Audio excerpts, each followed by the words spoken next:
ये पिछले 3-4 साल में ये आप डेटा देख रहे हैं ऐसा कि हमारे यहाँ ग्रोथ रेट बढ़ी हो, ऐसा कुछ दिख रहा है आपको? बिल्कुल। अगर आप अगले स्लाइड पे जाएं तो आप देखेंगे कि हमने 3 कंट्रीज ली है। एक है यूएस, ऑब्वियसली जो बोलते हैं कि it's the leader in the world. दूसरा जर्मनी लिया है। जर्मनी इसलिए लिया है क्योंकि एज अ जीडीपी साइज हम इसे क्रॉस करने वाले हैं बहुत जल्द। अच्छा, जर्मनी इसलिए लिया है। और दूसरी बात क्या है कि वो एक अच्छा रिप्रेजेंटेशन है यूरोप का, बिकॉज यूएस के बाद सबसे बड़ी ज्योग्राफी है यूरोप। यूरोप में मल्टीपल हैं, but I think Germany as a stock market is the best to study in relation to India. तो आप देखेंगे कि ये भी मार्केट्स जो हैं, ऐसा नहीं है एयूएम टू जीडीपी इंडिया में ही बढ़ रहा है। आप देखेंगे यूएस में भी ये बढ़ रहा है,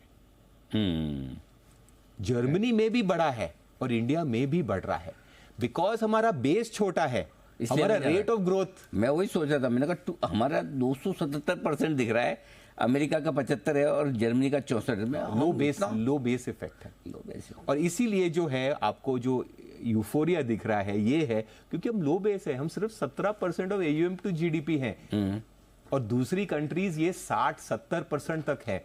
तो आप सोचिए कि मैं ये कहना चाहता हूं कि भाई ये जो स्टोरी है बहुत बड़ी है, ये बहुत बड़ी है। ये सिर्फ हर महीने आप डर जाओगे ऐसा नहीं है, this is going to surprise you.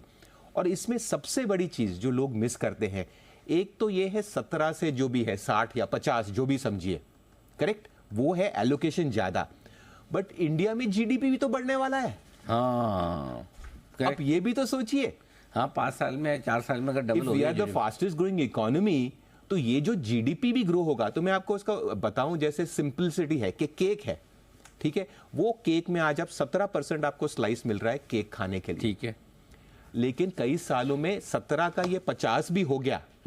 Slice तो बड़ा हो गया, लेकिन केक भी तो उससे कितना बड़ा हो रहा है।